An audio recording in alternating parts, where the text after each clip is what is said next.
Hello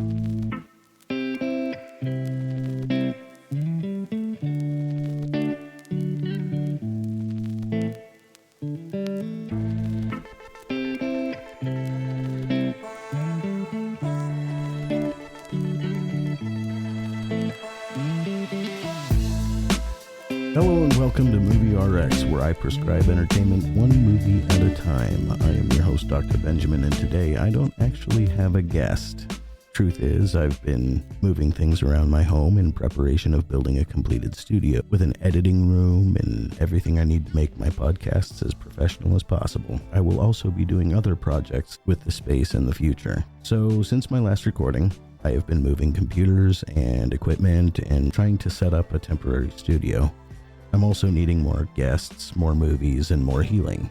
So, as usual, you can send an email to contact@movie-rx.com, or you can send a text or voice message to 402-519-5790. Now, I'm not going to send you away without some sort of meaningful content. So, I've gotten a couple of messages, whether through text or email, asking why movies and why mental health. Well, I will give you a little bit of a history about that. I was essentially born into a theater. I was born into the theater life, certainly, in Ogallala, Nebraska in 1984. And being that my parents owned a movie theater, I had kick-ass birthday parties, got a first look at many movie greats in the late 80s and early 90s. Spent a lot of time in a movie auditorium, sometimes with my dad without movies going. And you know, it's like imagination theater. We'd talk about movies that were on the screen that weren't actually on the screen. We'd also spend time talking about movies, characters, movie music. And sometimes we'd even kind of apply that to our lives, in a way. So, I mean, we'd kind of started this a little bit before podcasts were even a thing. Now my parents owned that movie theater until I was about 8 years old. And right around then my dad had, decided he wanted to go back to school and he wanted to be a music teacher. So we picked up and moved. Movies were always kind of a big thing for our family, and it kind of continued after we moved. Friday night kind of became movie night. We would sit down and have chili dogs for dinner as a family, and then we'd watch a family movie that my dad would pick out that afternoon. And then after the family movie, then there would be a what we'd call a Dad and Ben movie. Usually it was a more violent movie, more made for guys kind of thing. And all of this kind of continued until into the teenage years. My mom got sick. And by sick, I mean a serious mental health sick. At the time, she had been diagnosed with what was called then multiple personality disorder. Now it's more commonly referred to as dissociative identity disorder, which is, I feel a little more accurate. And all of this happened as I approached my teenage years. After I began struggling with these things in school, I started going to counseling. And then after several sessions with a counselor, I went to a psychiatrist, and that visit garnered a diagnosis for clinical depression. And I don't remember exactly how old I was. It was 12 or 13. But from that time, I went through a very typical thing that they do, where you take several medications and try to find one that works, and it is really not comfortable, and it's hard, especially on a teenager. And I pretty well struggled through most of my teenage years trying to find a medication that worked with my particular chemistry. And as I got older, when I became an adult, I just kind of found that I didn't really trust medicine. I had so many bad experiences with medicine that I decided that I was just going to try to manage it on my own. And I did learn to cope. And sometimes that coping it involved movies.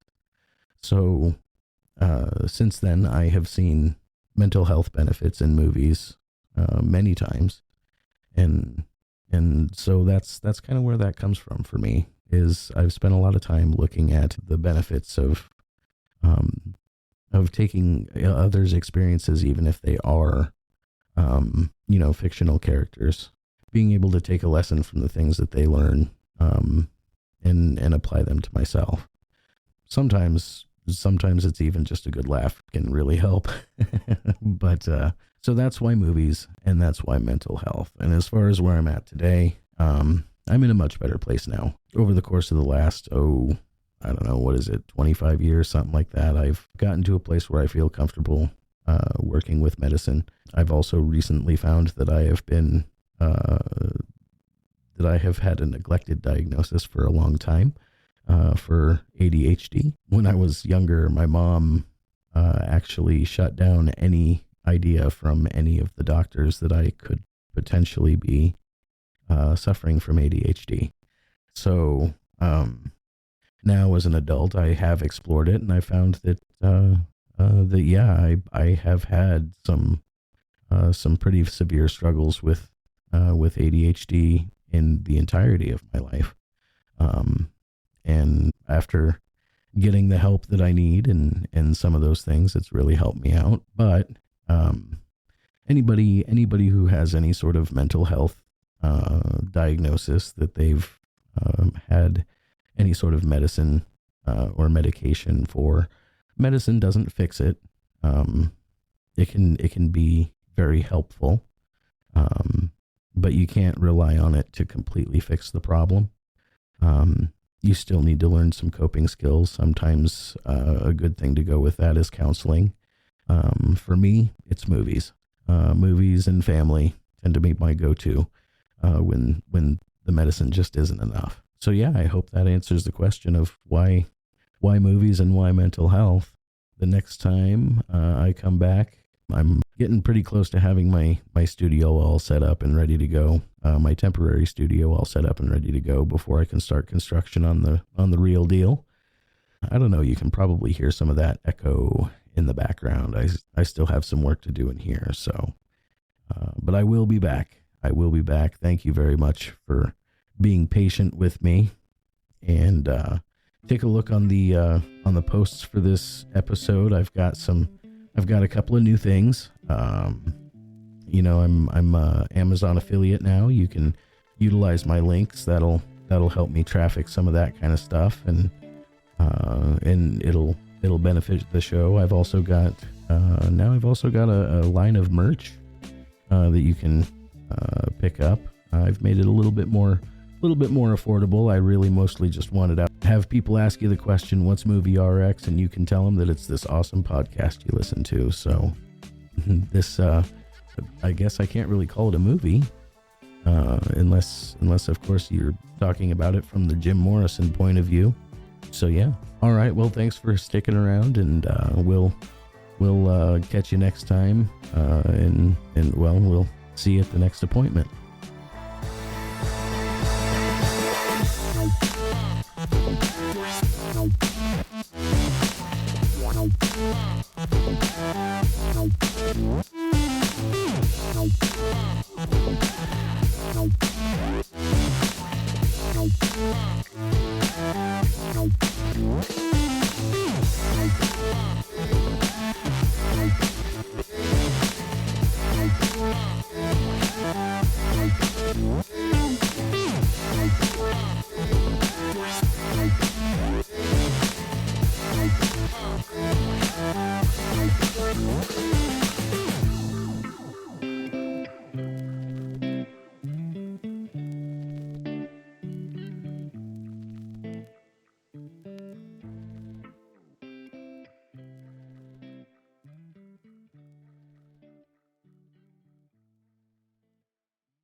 The movie will begin in 5 moments, the mindless voice announced.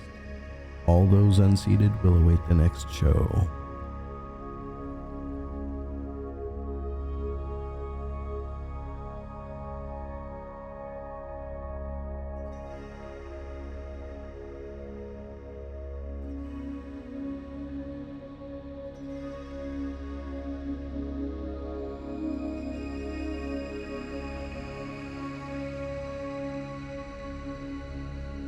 We filed slowly, languidly into the hall. The auditorium was vast and silent. As we seated and were darkened, the voice continued.